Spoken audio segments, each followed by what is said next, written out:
Hello, everyone. This is Megan. And this is Alana. And welcome to Tea Time Crimes.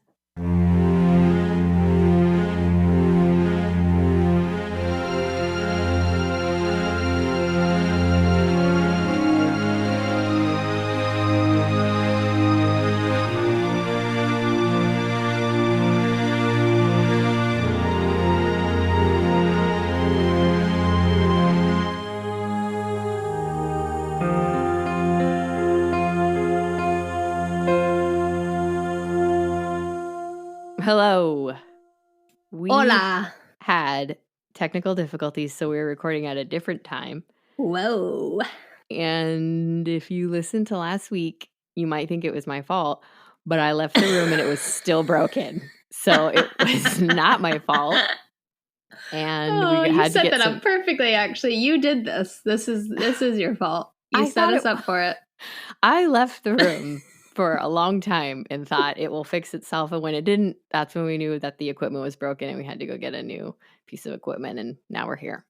Now we are here.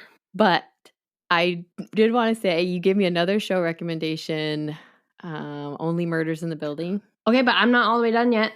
It's not a spoiler. I knew you were going to freak. Okay. It's not a spoiler, but there was one part where I was cracking up because Steve Martin and Martin Short are looking at their phones and watching their podcast numbers. Uh-huh. And Steve Martin keeps saying how they're going up. And Martin Short says, I don't see anything. It's not working. And Steve Martin says, you're in airplane mode. And I thought, oh, well, that might be us. Yep. Isn't it so fun to watch? Because it's good. We are kind of in that world right now. Yeah. It's fun. They're a lot funnier than us, I would assume. But yes, for sure. Their lives are a lot more interesting in this. Selena Gomez's voice, I've never really listened to her music really. I don't really know anything about her, but her voice is so cool. I was just her talking voice thing. Yes, I was thinking the same thing. I've never heard her talk she's before. Cool. I know, I like her a lot. Yeah. And I was actually thinking, ooh, maybe I could do that voice, but it's going to take some workshopping. You totally could, actually. I really like her voice. Agreed. I'm a fan. Yeah, so I'm still being haunted, technically. But that yesterday was not my fault. Uh-huh. Mm-hmm. It was your ghost's fault? Yeah, whatever. Okay, we have a very special tea review today, don't we? Yes, we do. Kick it off, girl. Okay. If I talk a little weird today, I woke up feeling like someone had punched me in the jaw. What? It's really weird. I've never felt like this before. And I had some cereal this morning. Not easy. But I think tea will be TMJ? Okay. What? TMJ? What acronym is that? Oh my. Okay. First off, take it down a notch with the attitude. I'm not hip enough for this acronym. It's not hip, please. It's me. It's not hip. It's a medical term where your jaw joint has issues and is painful. Huh. Like lockjaw? Well, no, not that severe, but it's stiff and sore. And I was just asking if that was that TMJ. I'll have to look that up. I don't know. It's just the really name bizarre. of the joint. Got it. Okay, yes. So we have a special tea. So the medical thing was just an aside. Yeah, just if I talk a little weird. Oh gosh. All right. So I'm gonna talk through the pain. Talk through the pain. It's worth it. We got a first bit of fan mail from a dear friend in Iowa. I mean, they are a friend, but still. She sent us some tea to try. So I'm very excited. Thank you to that friend who might be listening. And if anybody else wants to send us tea to try, you could email us and we could arrange that. We're going to want it packaged, maybe not your chemical arrangements. I was getting nervous to say you're opening yourself up to Marianne Cotton world. Yeah, we're going to keep it to packaged. Just give us the recommendations and we'll go get it. Yeah, that works too. Okay, so this tea, I'm not going to be very good in the pronunciation. Oh, weird. Nailed it. Lapsang Souchong. Okay. What? Okay. Did you get that? Lapsang Souchong. I mean, I think it's Chinese, but Oh, nope. sure. I made it French. Then I'm sorry. Okay, so yeah, it's a Chinese tea. It has a distinctive smoky taste and aroma that's achieved during the drying process. I'm reading a little panel about this. And actually, what's fun about this is that it was Sherlock Holmes' favorite tea, so it's perfect for our podcast. So That is cool. yeah, it's very fun. And so it said it's not particularly approachable by newly made tea drinkers. So we shall see. And I know why. So you're a veteran tea drinker though, so you should be fine. Yeah, I mean, you drank mushroom fungus and it last was week, nice. and you enjoyed it, so I'm not worried. So I'm opening up. So this is loose leaf tea, so I had to use my little dinosaur. Can you say what you mean by dinosaur? A tea diffuser dinosaur. Okay, yep, shaped like a dinosaur. I see. Gotcha. And I'm smelling the loose leaf tea in the bag. Of course you are. And it smells like a campfire. Does that make you feel that you need to shower or that you are having a nice night around the bonfire? The latter. I love campfire smells. Cool. And so I don't know whether to put milk in it or not. Well, try it first without, like you did last time. Okay, so it smells the same way as it is dry. Mm-hmm. Campfire all the way. All right, you ready? I'm ready. She's drinking. There's the swallow. I like it. Oh. Oh. So you can smell the campfire, and then you taste the nice black tea, and then the campfire comes back and like slips under afterwards. Wow. That campfire is just bebopping all over this. Another sip? You don't need it with milk, but I just want to try it with milk. Is that okay with you? I give my approval. Yeah, go ahead. Put whatever you want in there. You like There's that teaspoon? Yeah, we know we love that sound. All right, here goes the milk.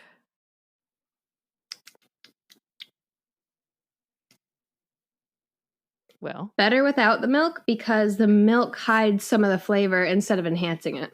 Now what are you going to do? You can't demilk it. No, but it's still good. It's not as strong. Yeah. Okay. So this is a very fun tea. Check it out in your local tea shop if they carry it. And now I'm Sherlock Holmes, basically. So yeah, basically watch out. You are. And without the cocaine, though. Oh my gosh, I apparently don't know enough about Sherlock Holmes. Oh yeah. Oh, she's nodding emphatically. That's for a different day. So the tea turns you into Sherlock Holmes, and you like the taste. Basically. Okay, cool. We'll post the name because obviously our pronunciation didn't do it justice. Rude.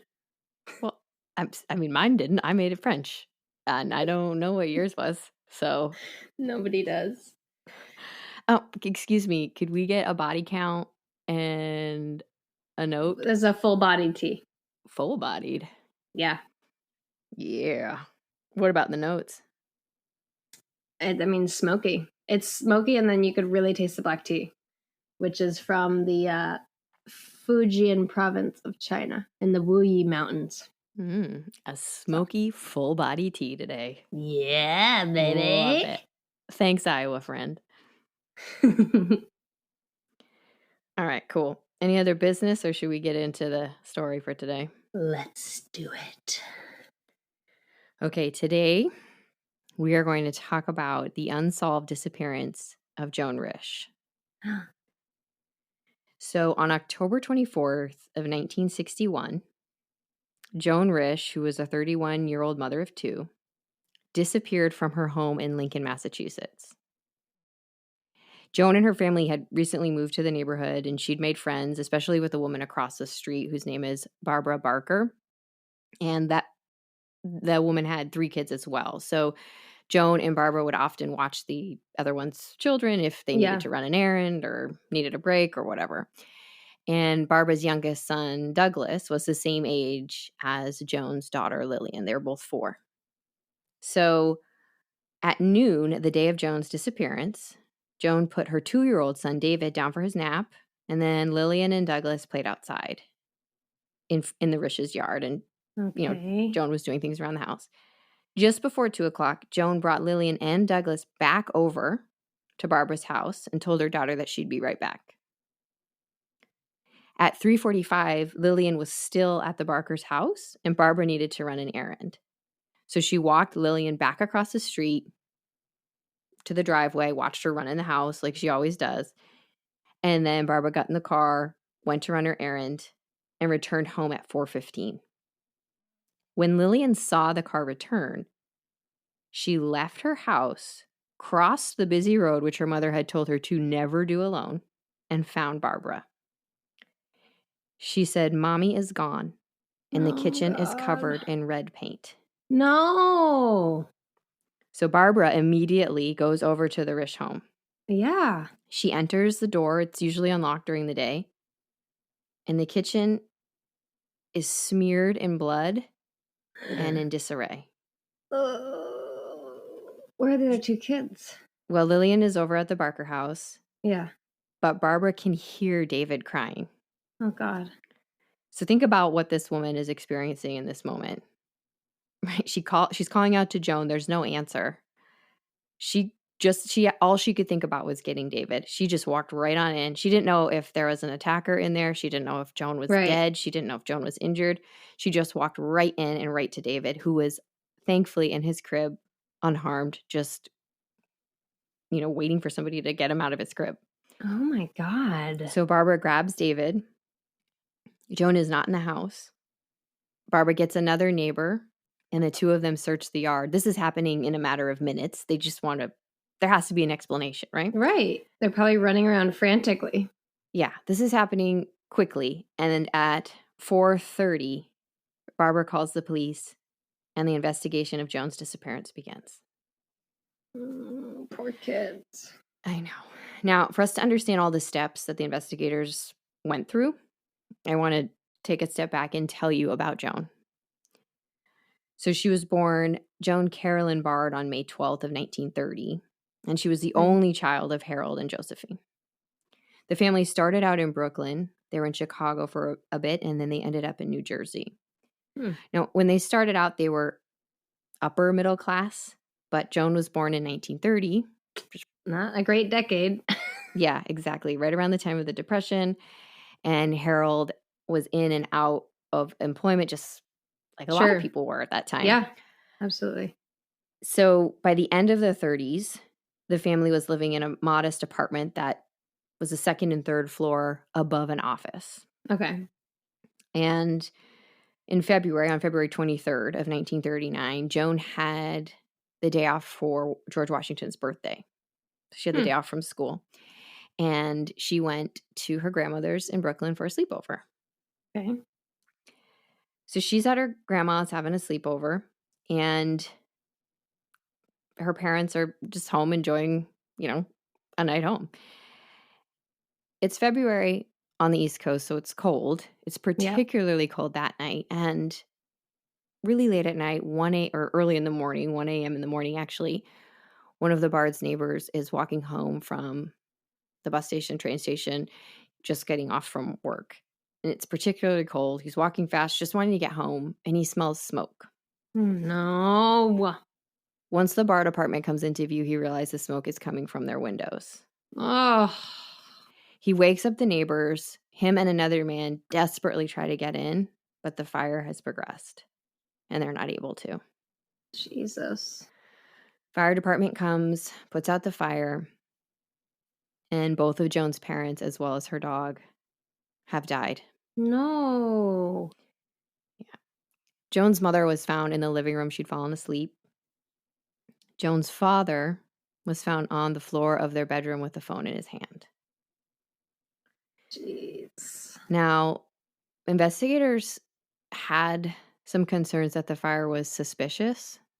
And from that, rumors started that the dog was actually found in the basement and hadn't died from the fire. But the fire chief said that that was not true, that the dog had been asleep at the foot of Joan's bed like he was every night. Okay.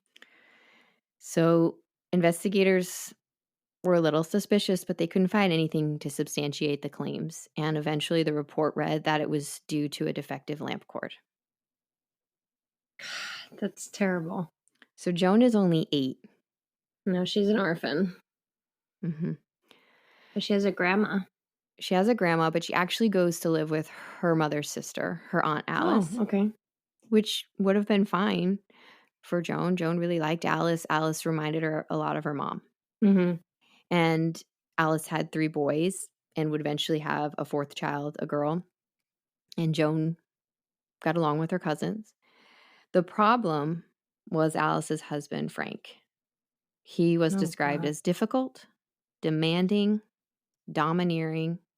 He bullied the family around, and he was in and out of work and would live off of his sister's money most of the time. Lovely. So it's a really unstable Yeah. environment. Joan's gone from what I can only imagine, based off of the kind of person she became, that her parents were pretty solid. Okay. And she's come from this solid, comfortable home, and she's now here, and it's totally different. On top of that, hard. she didn't tell anybody this at the time, but she would later in her life tell people very close to her, like her husband, that Frank molested her. No. Frank denied all allegations of that. Yeah, who are you going to believe? But that was a part of Joan's life that she kept secret for a long time. God, stab him in the kidney. That was specific. So Joan is really, really a survivor. She's gone through one massive traumatic event, right? Oh, shit. Yeah. And now she's dealing with just the everyday terror of being in a home that's unsafe. Right. So she's very studious. She's very introverted. And she earns a scholarship to Wilson College in Pennsylvania. Get out of there, girl. Go. She does. She goes. And when she gets to college, I mean, she's still an introvert. She's still who she is, but she's able to breathe a little bit. Yeah. And she starts getting involved in things. So she's part of the student government. She writes poetry for the school publications. She becomes the assistant literary editor. She played field hockey. Look at Joan. Yeah. She worked part-time as a waitress to make money. She's killing it. Yeah, she's doing all right. In 1952, she actually graduated with honors and had a degree in English literature. Yeah, she did. So after that, Joan gets a job in New York City. She's working for a book publishing company, and she starts out as a secretary and gets promoted to executive secretary, which I can only imagine would have a much cooler name in this day and age. She's probably doing a ton of stuff, right? A lot of responsibility. Yeah. Managing. It's probably more of an operational gig, exactly. Right? And she lives in Manhattan, and she has close friends who are her roommates and doing her thing. Coworkers and roommates described her as dependable, kind, responsible, funny, just a really solid person. Yeah, I feel like I can really imagine her. Yeah, I know, me too. So during this time, she goes with a friend to a football game at Harvard, and there she meets Martin. Ooh. Martin is attending the Harvard Business School at the time, and the two of them just hit it off. Joan goes back home with her friend and says, "When can we go again? Because that's the man I'm going to marry." Wow. And Martin feels the same way. They date long distance for a couple years, and then they get married the day after Christmas in 1955. So the couple start out in Brooklyn Heights, and in 1957, they welcome their daughter, Lillian. At that time, Joan stopped working, and her plan had always been, once the kids that we plan on having and the one we've had are a little older, I'm going to go back and be a teacher. Yeah, I thought she would be a great teacher. Yeah, she's patient. She loves to read. She would go to the library at least once a week. She'd be our friend for sure, by the way. She'd what? She'd be our friend. Oh, for sure. I know. I really have a soft spot for Joan. So Lillian's born, the couple's ecstatic. In 1958, they moved to Connecticut, and they have their second child, David, in the fall of 1959. So in 1961, Martin's doing really well, by the way. He's making a really good salary. It would be the equivalent of a six-figure salary today. Wow. And in 1961, he gets promoted to the company headquarters, which is in Fitchburg, Mass. Okay. So the couple find a home in Lincoln, Massachusetts, which is north of Boston. Okay. And it was important to Joan that she be in a town that's has access to hiking, a good library. She wants to be in nature. Oh my God, I love her. I know, that That's community how I feel. but close enough to commute to the city, Yeah. right? And also, Joan has some old friends in that area that she knew from college or from Oh, her days yeah, in of New York course. that had relocated there. So she has a couple friends that she knows. That's awesome. So in April of 1961, they buy the house in Lincoln, Massachusetts, and they move in. So they're only there about 6 months when Joan disappears. Right. So if we look at October 23rd of 1961, which is the day The day before before. Yep. she disappeared, there's really nothing too much out of the ordinary. So Joan actually calls one of those friends I mentioned that she reconnected with. Her name is Sabra. And Mhm. she says, "Hey, how about I come and get Michael and take him for a little bit?" And her friend says, "Yeah, that sounds great." And Joan was really thoughtful in that way. So Oh, Joan shows up to the she's house the around 10 best. o'clock, takes Michael, brings him home, and he plays with her two kids. Oh, you have a question, ma'am? Yes, I have a question. Is she working at this time, or is she just staying at home with raising the kids? Yeah, she's working as a stay-at-home mom, Okay. and the plan is when the kids are a little older, she still wants to go back and be a teacher. Okay, cool. Got it. So she has the three kids until about 2 o'clock, and then she drives them back to her friend's home. Now, her friend said Joan was in a perfectly good mood, but she didn't get out of the car, which was uncharacteristic. She seemed to be in a hurry, and it Hmm. bothered her friend enough that she thought, "Oh, I'm going to check in with her later to make sure she's okay." Okay. But Michael got out of the car, went in, he had a great time. Joan took off. Now, Martin came home that night for dinner. They had a family dinner. Everything was normal. The kids went to bed, and Joan and Martin stayed up talking. They each had a glass of whiskey, chatting, relaxing, and Yeah. then they went to bed. So this brings us to the day of her disappearance. There's going to be a lot of information coming at you, and then we're going to go through the theories and the Okay. evidence. Well, I have my Sherlock Holmes tea, so I'm ready. If you can solve a 60-year-old cold case off that tea, that would be amazing. All right, I'm ready. Gotta get So my hat. on October 24th, the sun's rising around 7 a.m. So Martin gets up just before 6:30. It's still dark out. He Yep. has a business trip in New York City. It's just a one night overnight. He gets ready really quickly. Around 6:50, he heads to the airport to grab the commuter plane. Okay. He says goodbye to Joan. She tells him good luck. And he is on that flight. The crew verifies it. Between 6:50 and 9:30, no one completely knows what Joan was doing, but it's assumed that she got dressed, the kids got dressed, Right. evidence that she made them breakfast, the breakfast dishes were cleaned and put away, all the beds were made. Okay. At 9:20, the friend from the previous day actually called her to check in to make sure she was okay based off of her seeming to be in a hurry. But Joan is in a hurry again because she has a 9:30 dentist appointment. Okay. So she runs David across the street. Barbara's going to watch him, and then she takes Lillian with her. The dentist is just down the road. They make it there right by 9:30, and Joan has a cavity that needs filling, and I think Lillian received a checkup, very well behaved. And at 10:15, Joan checks out. She pays for her appointment. She makes another appointment for the following week, actually October 31st, and then takes Lillian to run a few errands. They Okay. pick up a few clothes, mostly for David. Joan needed something for herself as well. They stop at a market and pick up a few things, and they're home by 10:55. Okay. So they weren't out that long especially with a dentist appointment. No, they weren't gone long at all. So while they were gone, a couple of things happened. Their mail was delivered. The mailman reported nothing suspicious. The garbage man picks up the trash. Nothing suspicious. And the milkman drops off the milk. Nothing suspicious. So by 11 o'clock, Joan's back over at the Barker home getting David. And her and Barbara chat for a few minutes. How was David? Did he behave? How was the dentist? That kind of thing. Joan seems perfectly fine. She goes back home at 11:15. The dry cleaners have a pickup service. So that man shows up at the house and Joan gets a couple of suits that are Martin's and a couple of her skirts for him to take. He's there maybe 5 minutes. Again, everything seemed fine. Now, again, nobody knows exactly what happened because they weren't in the home, but assumed that Joan made the kids lunch. And then she typically would put David down for his nap at noon. Okay.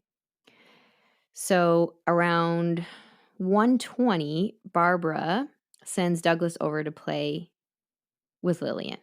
Yep. So Douglas and Lillian are playing in the front yard, in the driveway. It's a long driveway. And Joan's doing things around the house. It looked like she did some gardening. She loved to garden. It looked like she had an open book on the table. We know she loved to read. So they're assuming she was just kind of doing these things while the kids were playing and David was napping.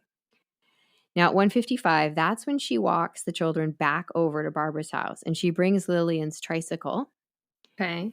And she tells Lillian that she'll be right back. Now, Barbara didn't even know the children were in the yard for a few minutes, which was unusual. Usually they would have a prior arrangement or they'd at least wait till the kids got in the house or, wave to each other, kind of a signal for a handoff. Okay. So Barbara didn't know they were there until she saw them playing in the yard and then she's watching them. It's like Joan was rushing off to do something. It seems a little bit. So before we go any further, I want to explain to you the setup of the neighborhood because it becomes very important based off of what everyone saw or didn't see. Okay? So the Risch home is located on Old Bedford Road. And the book I read, which is called A Kitchen Painted in Red, The Unsolved Disappearance of Joan Risch by Stephen H. Ahern, has diagrams of this. So those will be on the Instagram. You can go there and look at them. So the Risches are on Old Bedford Road, and it's off of 2A, which is a busy road. Route 2A is a really busy road. And so Old Bedford Road gets a little bit of that spillover. So it's not super busy, but busy enough that Lillian shouldn't cross the street on her own. Yeah. Right? So if you're pulling into Old Bedford Road, on the left are the even lots. So 2, 4, and 6. Sure. So lot 2 is Barbara's house. Okay. Next to Barbara, the Schwartz. Next to the Schwartz are the Butlers. So they line the left side of the street. Okay. If you pull into Old Bedford Road and go to the right, that's the odd lots. So 1, 3, and 5. Lot 1 is the Robichards.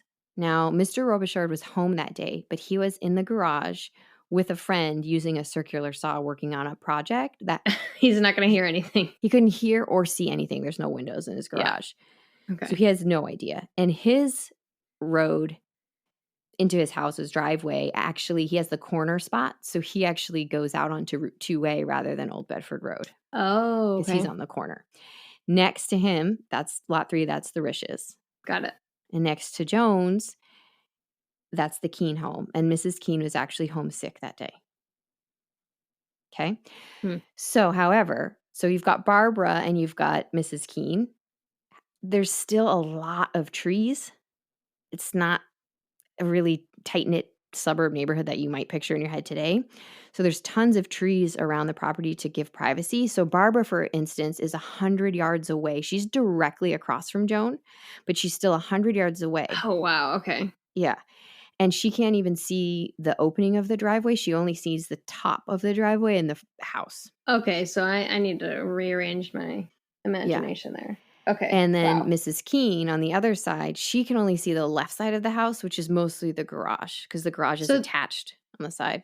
I would more so imagine a wealthier suburb. What that would look like today would be more like this. I was probably thinking too middle class where it's closely together. Yeah, the houses are not close together. And behind the Risch's home, it's actually a national park, so it's all woods. Oh, she loves that. Yes, exactly. So that gives you an idea of what Barbara can and can't see, what Mrs. Keene can and can't see. The Robichauds don't see anything because he's in the garage all day.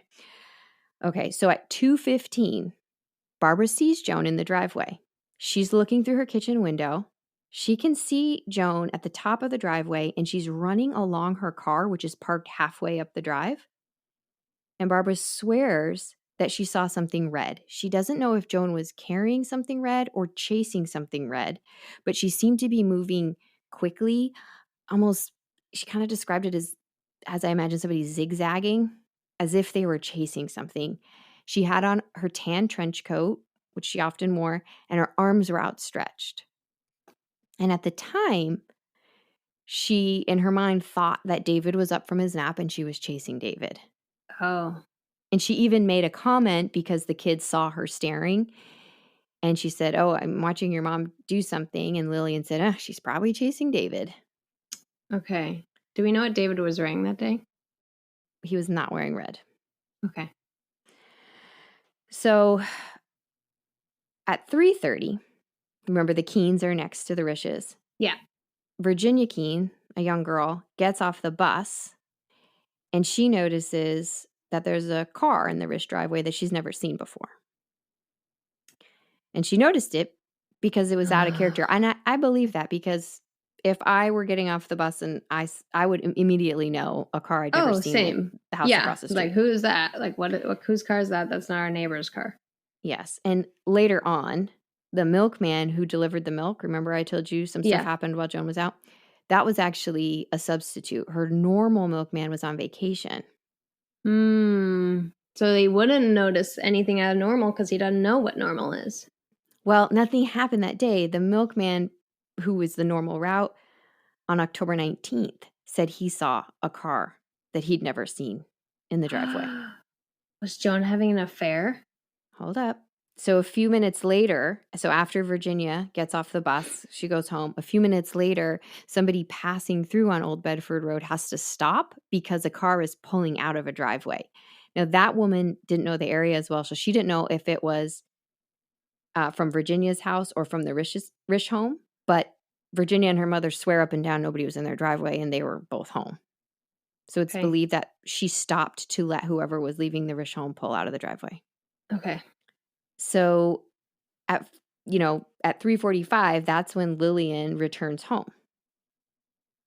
Barbara walks her home, watches her go in, just like she always had. And what Lillian did during that time, she never saw her mother during that time. So what's ever happened to Joan has already happened. Right. She sees the kitchen, doesn't know what's going on. She hears David crying, and she said that she went upstairs and just sat with him and tried to play with him. Oh, what a good sister. She's only 4. Oh my God. So as soon as she sees Barbara's car pull into the driveway, bravely, she leaves the house and crosses the street on her own for the first time. She knows something is wrong. And she tells Barbara the line I told you earlier, which is that her mommy is gone. And that's when Barbara went over, found David, and called the police. God. So the police arrived quick. They're there. Barbara called them at 4:33 p.m. By 4:40, the first officer arrives on the scene, and he does a cursory search, making sure Joan isn't hurt somewhere that they can see. Yeah. There's no sign of her. He calls the chief of police and tells them to bring the whole force because the woods behind Joan's house are so extensive and they only have about an hour of daylight. And they need to start looking now. Okay, yeah.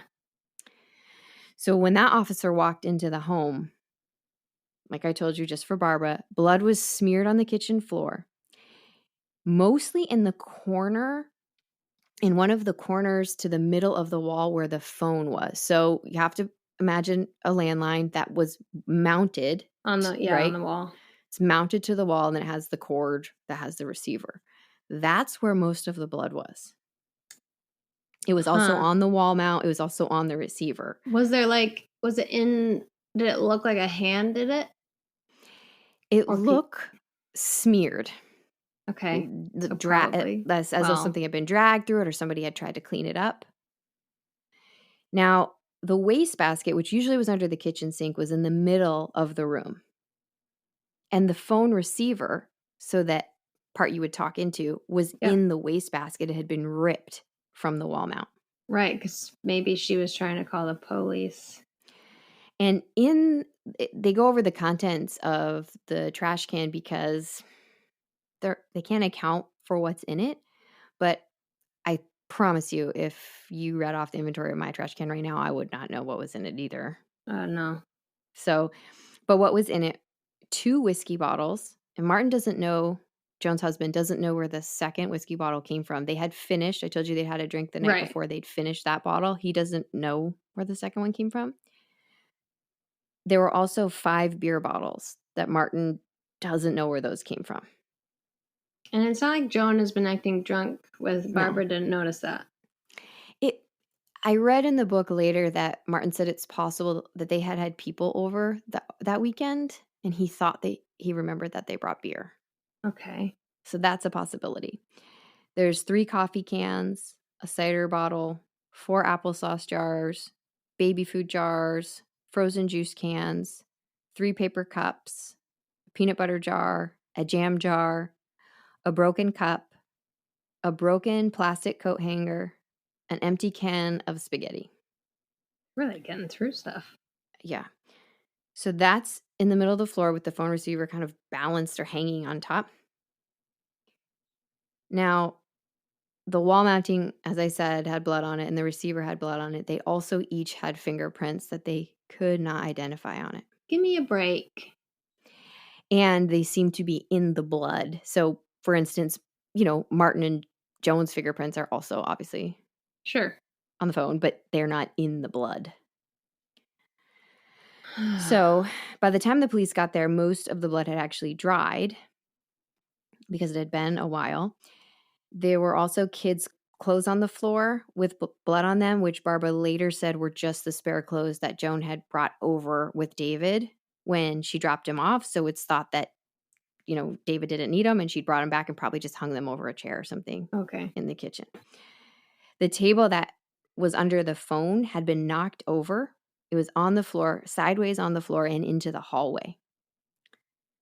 There was a roll of art paper, that white paper that looks like paper towels that you can draw on. It had been on that same table, and when the table got knocked over, it had rolled across the floor. There was an apron on the floor, a child's drawing on the floor, a child's toy on the floor, and the telephone book was on the floor, open to the emergency page numbers. Hold on. Isn't it just 911? There's not 911 in this area at this time. So most of the house is left untouched. There is some blood upstairs. I'm talking drops. There are 8 drops of blood in the master bedroom. There's a drop in the upstairs hallway on one of the top stairs and 1 drop in the kids' room. What? There is a trail of blood that goes from the kitchen to the driveway, and there are 4 bloodstains on Joan's car. 1 on the front fender, 2 on the rear fender, and 1 on the top of the trunk. There is also a random wire coat hanger on the top of the car. So even though the scene looks gruesome, it's actually estimated that it was from superficial wounds. They estimate about half a pint of blood. And so whatever happened in the kitchen, Joan would be fine.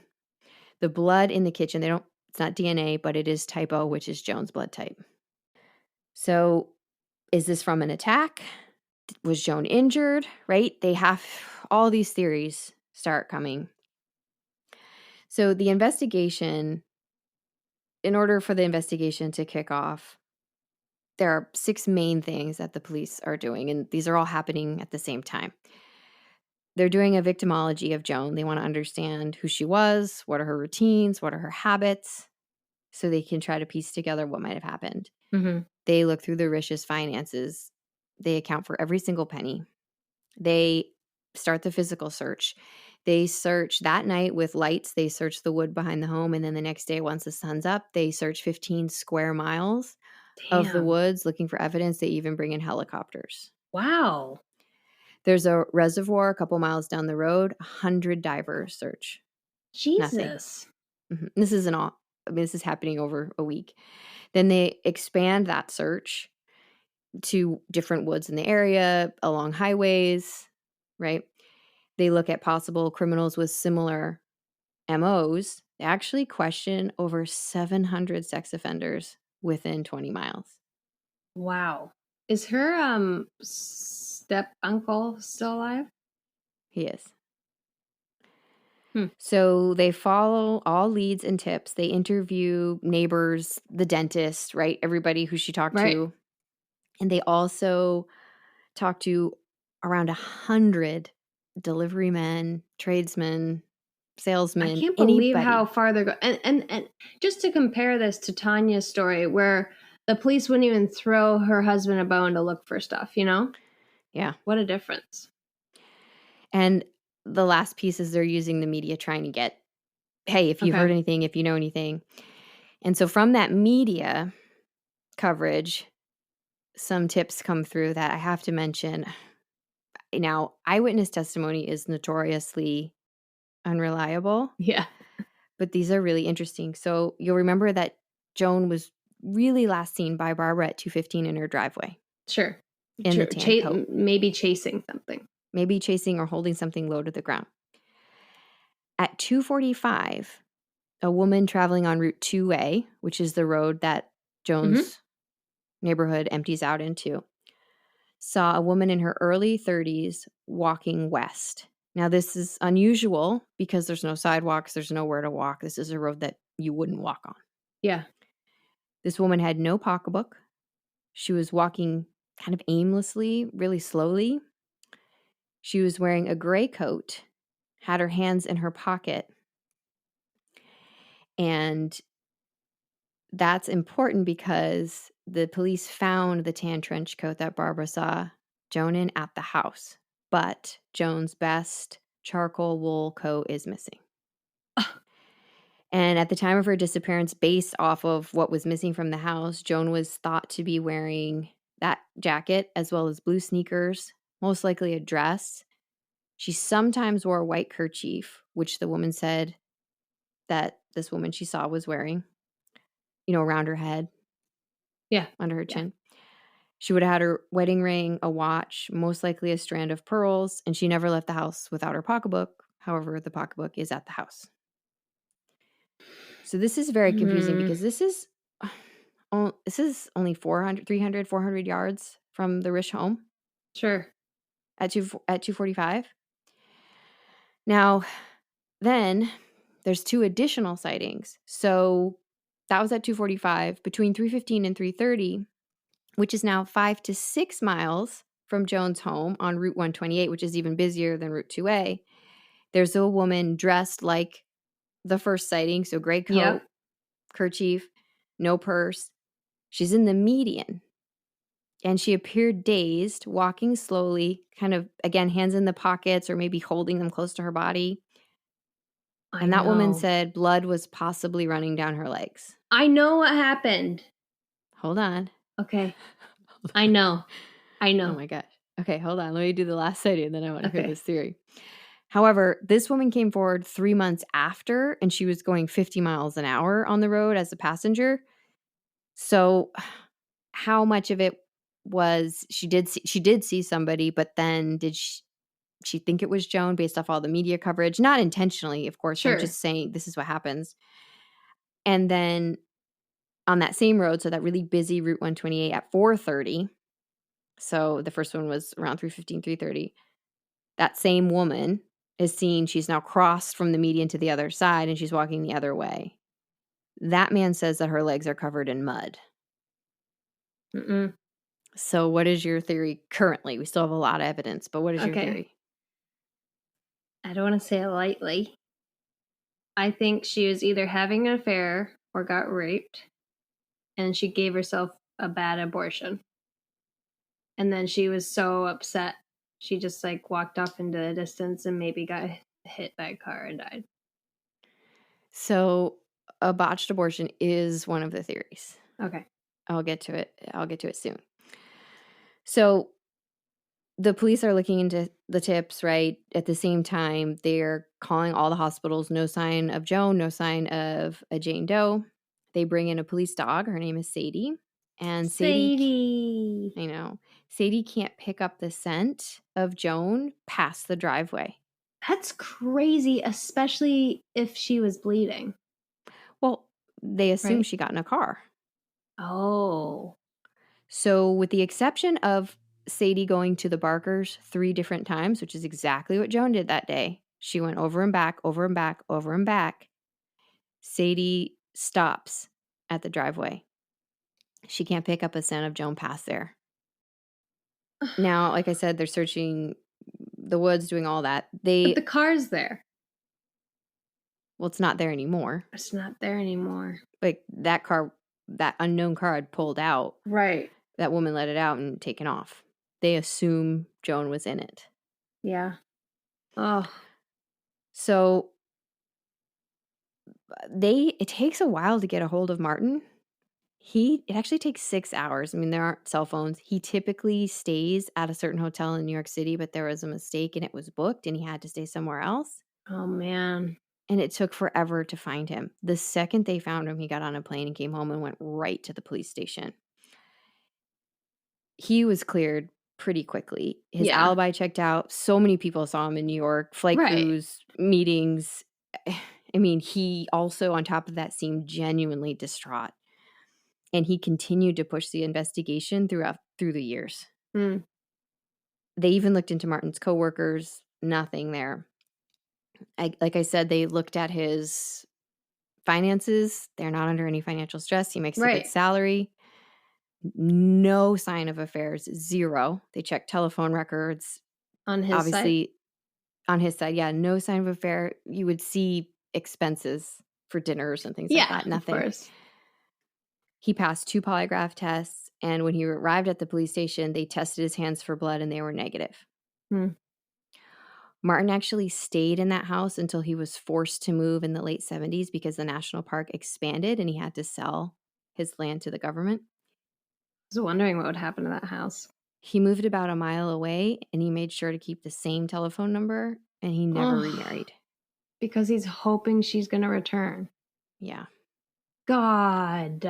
So they clear Martin pretty quick. That's so sad. They start looking into the car. Obviously, that's a really big lead. Right. So at the time, they think the car is a 1955-56 Oldsmobile sedan, light blue or gray. Okay. It was thought to have been in the driveway only for about 10 to 15 minutes, based off the neighbor, Virginia, seeing it, and then based off the woman who watched it pull out. Yep. And like I said, the original milkman, had seen it 5 days before the disappearance. Later, the mailman who delivered the mail said he also thought he saw the car the morning of the disappearance, but he couldn't be sure. Which, I mean, how hard would it, if you're a mailman, how hard is that to know? Yeah. You saw a random car on a random morning. I mean, and also there's an Air Force base a mile or 2 down the road, and somebody from the Air Force base said they saw that car in the driveway at one point. And then a third witness said they saw it in a driveway and had a partial plate number. So with the partial plate and the possible make, on December 10th of 1961, they actually find what they think might be the car. There's no way to know for sure. Really?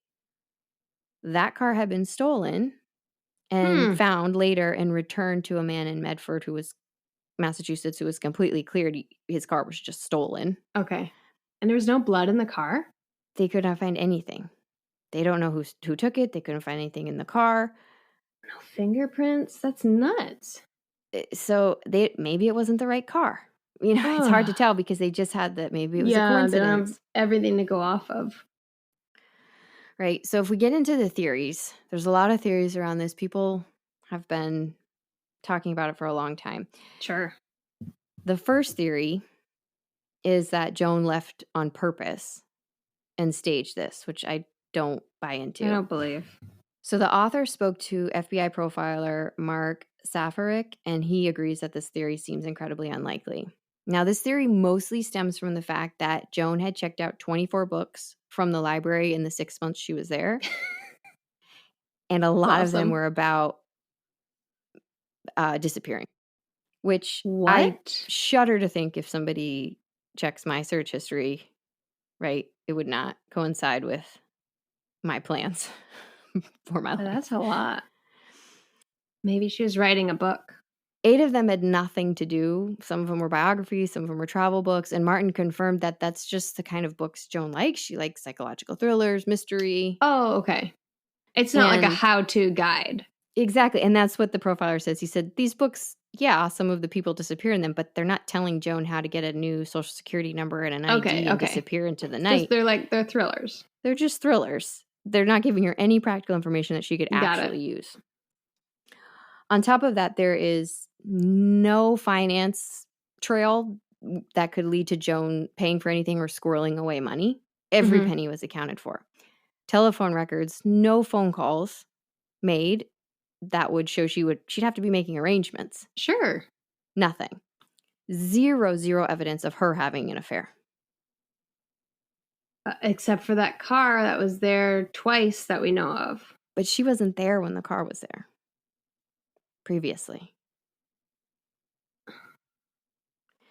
So, on top of that, the profiler says that if you look at the crime scene photos, the blood splatter has a cast-off appearance, which is typically from somebody raising their hand over their head and bringing it down repeatedly, so that, like if you've ever done a painting where you hit the paintbrush against something and it splatters. He said that in 1961, Joan Risch wouldn't know how to fake that. Okay. That's not something that was really advanced at the time. And he also said that if she was staging the crime scene, it was way too confusing.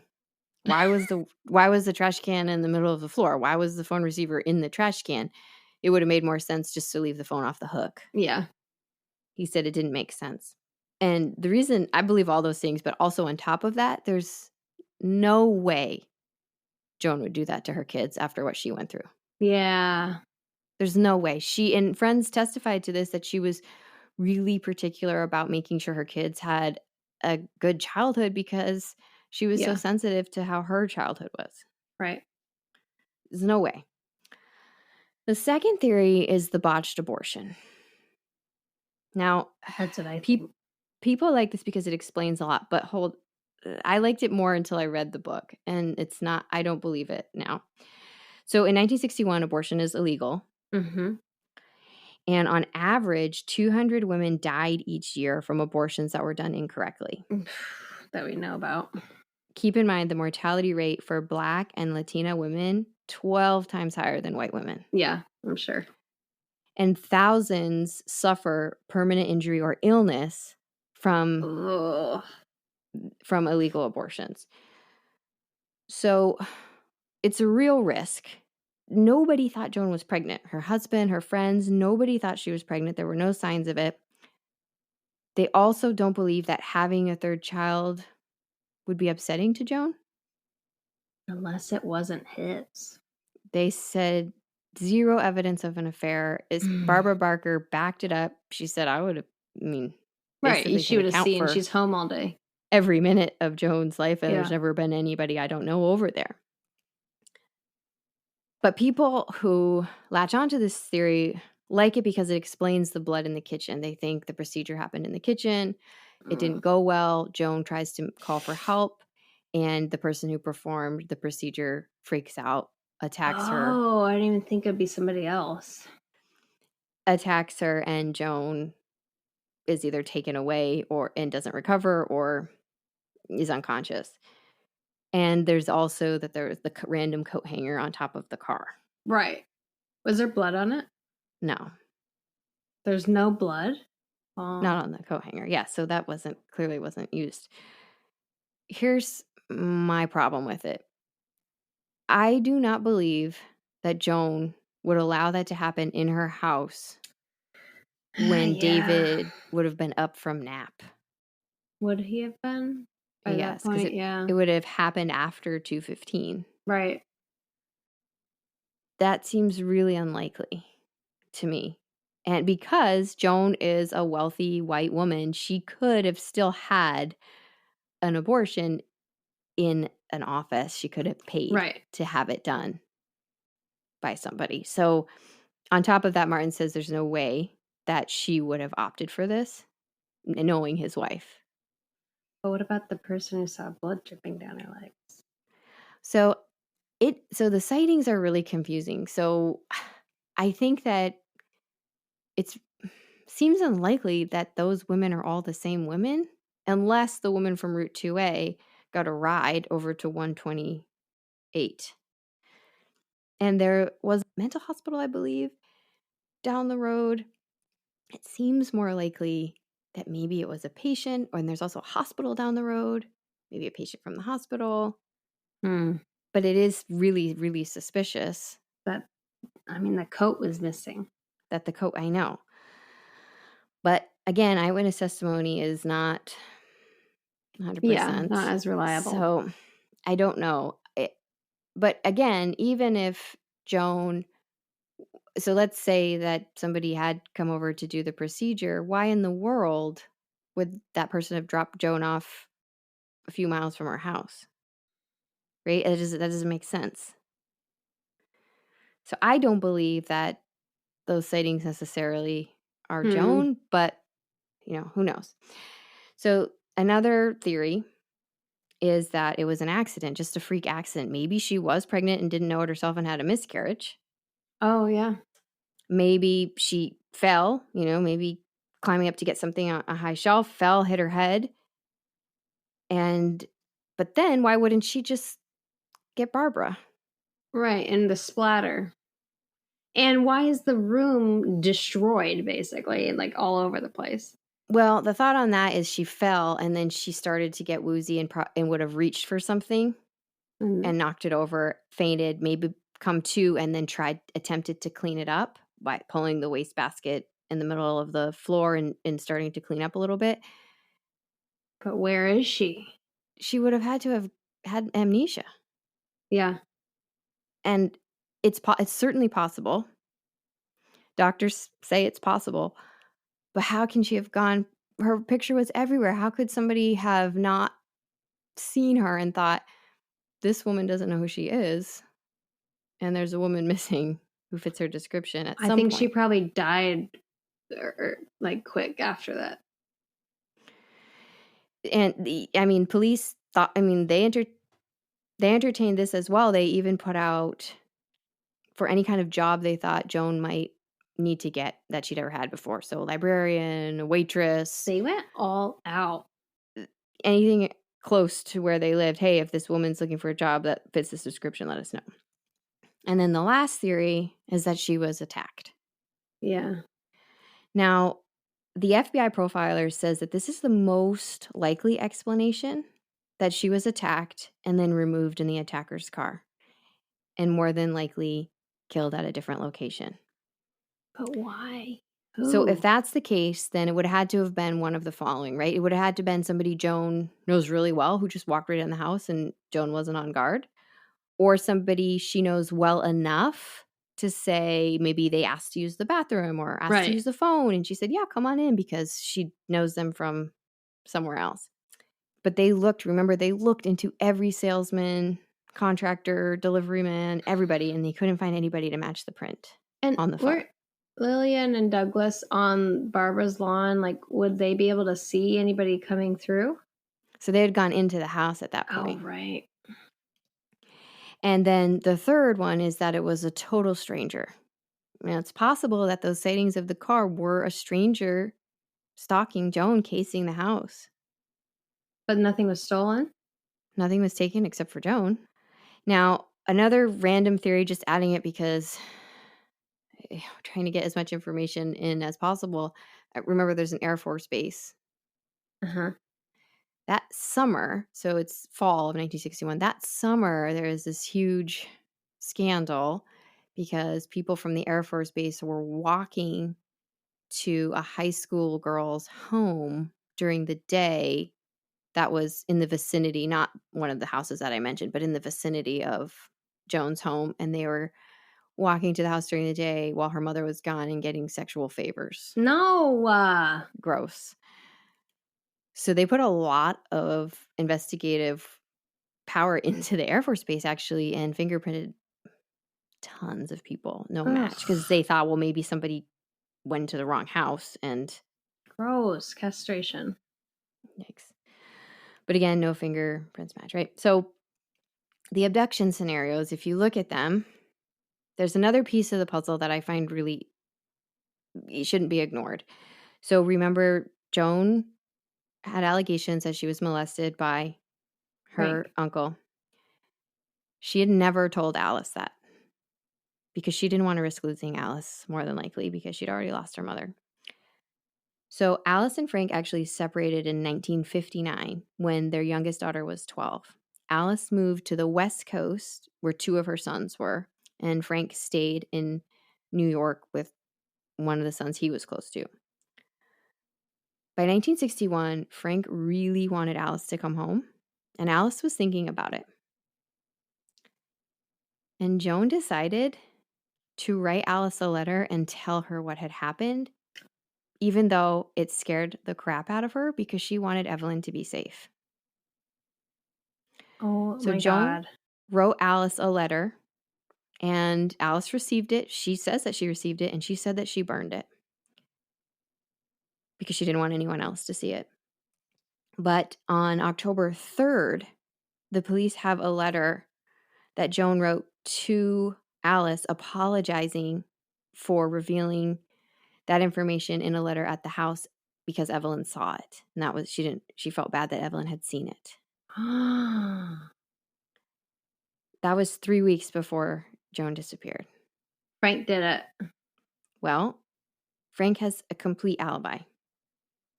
His fingerprints don't match. He has a solid alibi. Could he have hired someone? That's what they were wondering. And so I told you one of his sons was close to him. He doesn't have as great of an alibi. He said he was at work.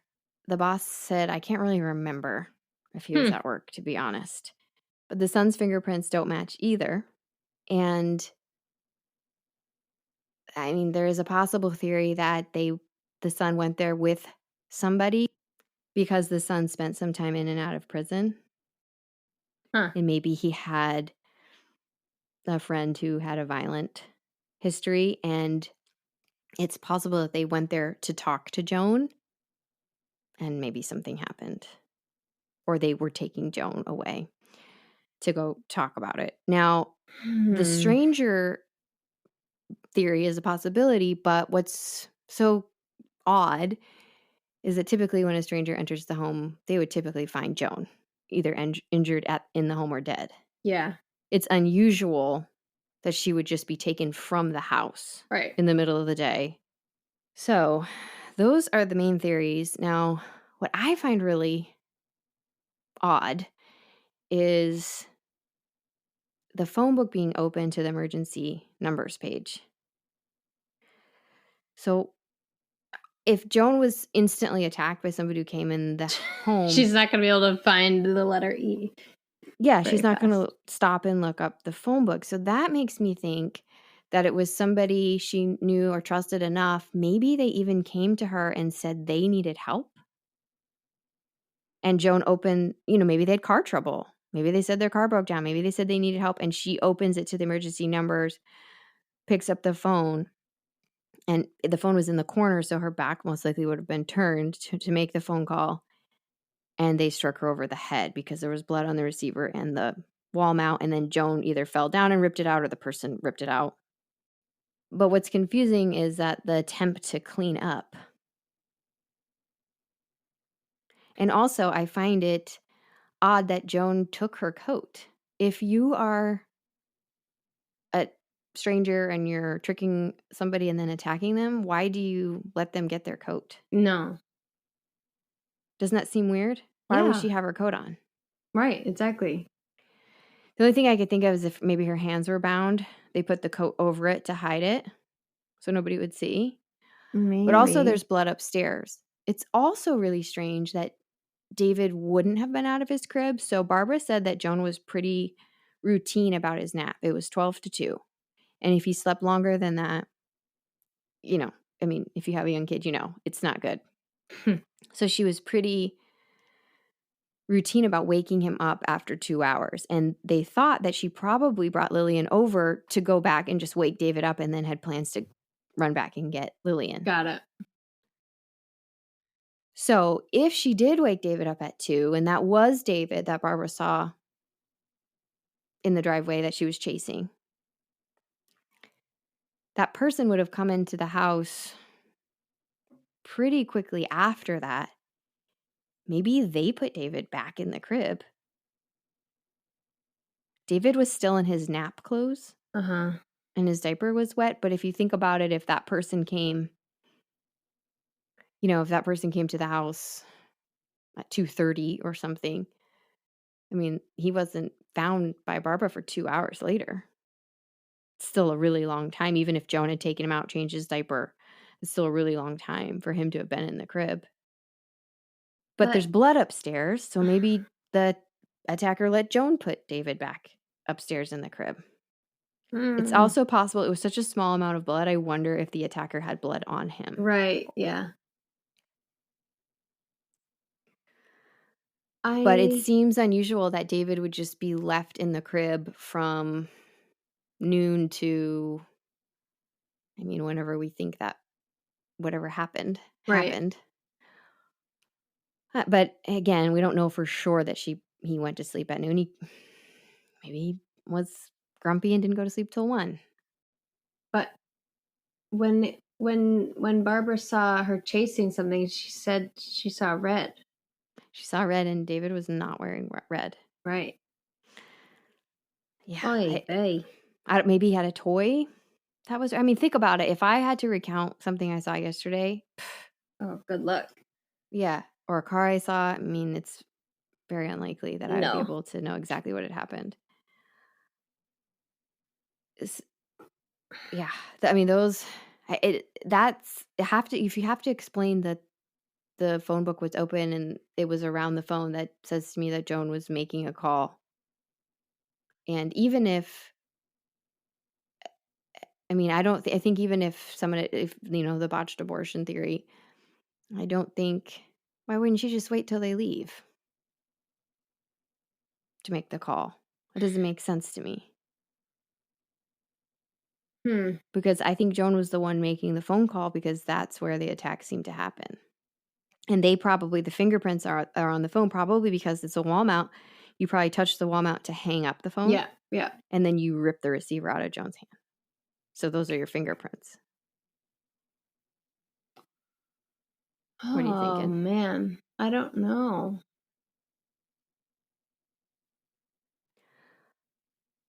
So there's no DNA testing at that time.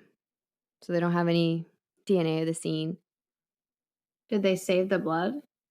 I don't know if they did. I really think most likely she was attacked, and she used the last hours of her life to save her children by leading the attacker away from them, even though she knew it would mean her life possibly.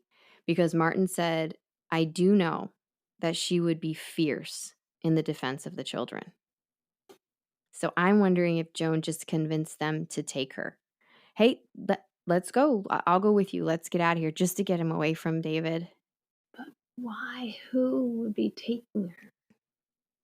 I don't know. It fits into, if it is somebody she knows, hey, let's go somewhere else and talk about this. I'll do whatever you want. Let's go. Or if it's a total stranger. I think Frank's involved somehow, because maybe Evelyn confronted him with the news that she found out. I don't know. He says he was not he has an alibi. His fingerprints but don't match. Could have either had his son do it or hired somebody to do it. It is suspicious that the news had been broken so close to her disappearance. Yeah. I don't know enough about crime scene forensics.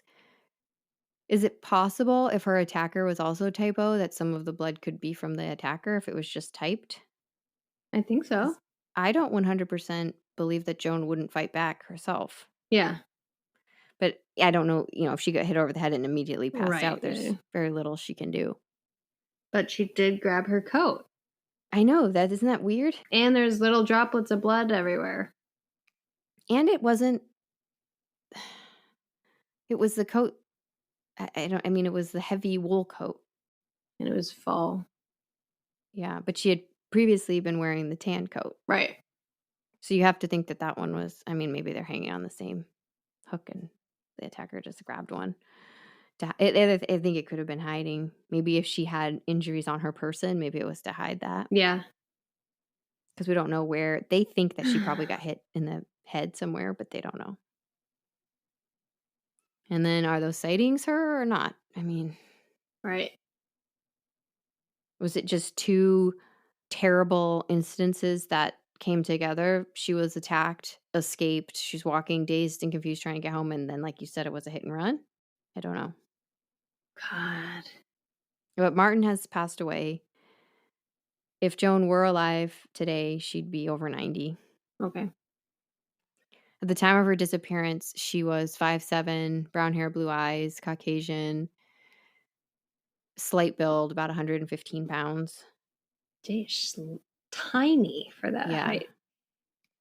And we'll post it in our source notes, but if anybody knows any information, has heard stories, there's a number for the Lincoln, Massachusetts Police Department. At this point, most likely whoever did it is no longer alive. Right. Unless it was Frank's son, who probably is. Well, he's deceased. Oh. But he would also be in his 90s anyway. I'm saying it's been 60 years. Oh my God. I can't believe it's been 60 years. That did not. I was like, 40 years ago. I don't think I've ever, my date reference has never moved past 2000. So that's where we are. Yeah, agreed. I know. I think the same thing when something happened in 2000. I think, this is just a couple years ago. Yeah. Whoops. Yeah. Whoops. That was 20 years ago. Over 20 years ago. Yeah. Wow. So I really think something happened to Joan that day that was out of her control because there's no way she'd leave her kids, leave her family. Yeah. Unless she had a head injury. But I think she was attacked, and I think it was connected to Frank in some way. Possible. There's also the fire, the suspicious fire from her childhood. It's just, there's so many stories. If you look, when something terrible happens, everything looks suspicious. Yeah. Put under a microscope. Yeah, exactly. But this one haunts me. I just, I wish they knew what happened to her, because there has to be, just the doubt has to be so terrible. And I feel confident that Joan was either totally unable to fight back or fighting back. Yeah. Whatever happened, based off of the kind of person that she was. Yeah, for sure. That is the Unsolved Disappearance of Joan Risch. Jeez. Yeah. I wish that Sherlock tea would work.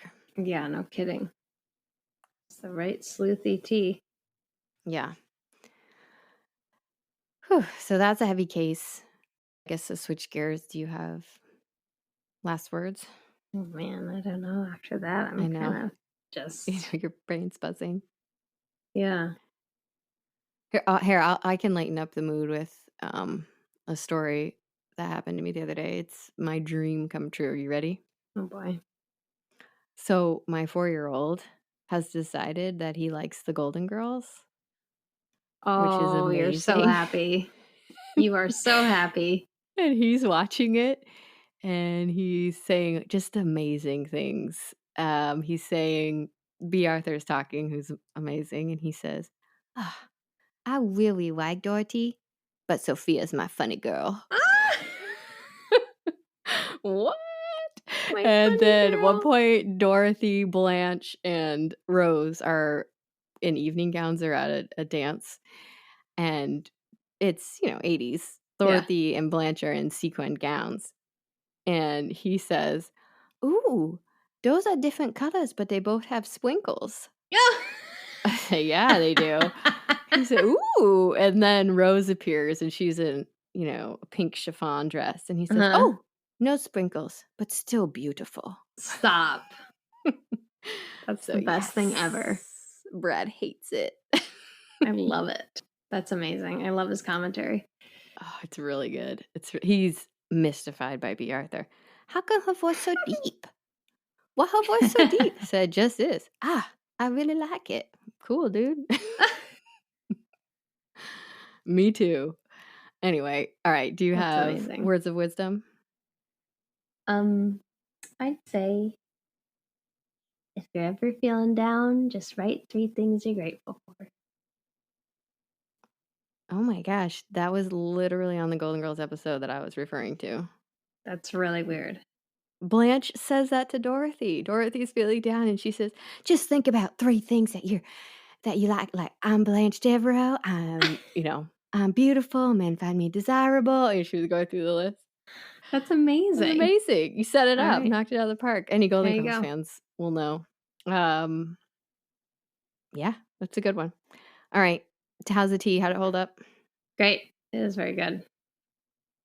As a campfire. I could see how you can, as they say in the description, that soon becomes a craving that only the fine Lapsang Souchong can satiate. Ooh, that was a much better pronunciation. You nailed it on that one. Thank you very much. All right, cool. You can find us on Facebook. You can find us on Instagram at Tea Time Crimes. You can email us at teatimecrimes@gmail.com. Give us some tea recommendations. Let us know any of your thoughts and feelings, but not too personal, please. and tea recommendations, also story recommendations that would fit into the Alana bubble. Yeah. Please. That would be great, because I can't ask her My bubble's opinion very because fragile. She doesn't know. So hit me with some story ideas as well. Thank you so much, and we will talk to you next week. Bye. Bye.